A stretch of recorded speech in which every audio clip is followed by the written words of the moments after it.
We expect to hear from President Trump and Macron again this hour. Joining us right now, Fox News contributor Nigel Farage. All right, Nigel, how do you feel about Emmanuel Macron, the president of France, being the new best friend of Donald Trump?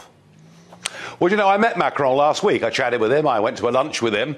And whilst his views, his globalist views, are miles away from mine and miles away from President Trump's, you have to say there's something a little bit classy about Macron. He comes across as somebody that believes in stuff. And remember, Bastille Day, the 14th of July last year, France's big national day, Macron rolled out the red carpet for Donald Trump. Trump was treated incredibly well in Paris. By contrast, Theresa May, her hesitancy, and of course the Mayor of London, Sadiq Khan, are doing all they can to stop the President from visiting us. So the truth of it is, France have stolen a march on the UK in terms of their relationship with the President. Now, on Thursday night and then into Friday, Angela Merkel will come to the United States. It's not a state visit, but she, I think, is on the outs as far as President Trump is concerned. Am I right?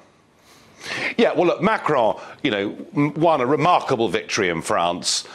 Merkel effectively has blown her entire political reputation by this disastrous mistake of opening up the door to far too many people from completely different cultures.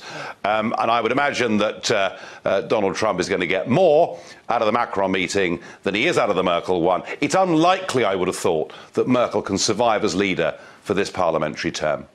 You know, anybody that I interview who has a British accent, I'm obliged to ask about the new royal baby. So here's the question. Yeah. OK, you're ready for this. I know you are. I am, What's the name going to be? Arthur, Philip, Albert or Thomas?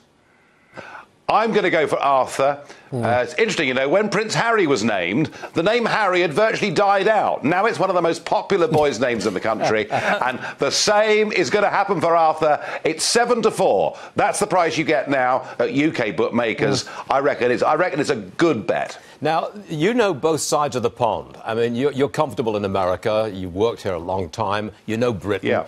Why do you think it is that Americans are so obsessed with Britain's royals? Well, you're right, they are, although I have to say that Britain is now more obsessed with its royals than it's been for a very long time.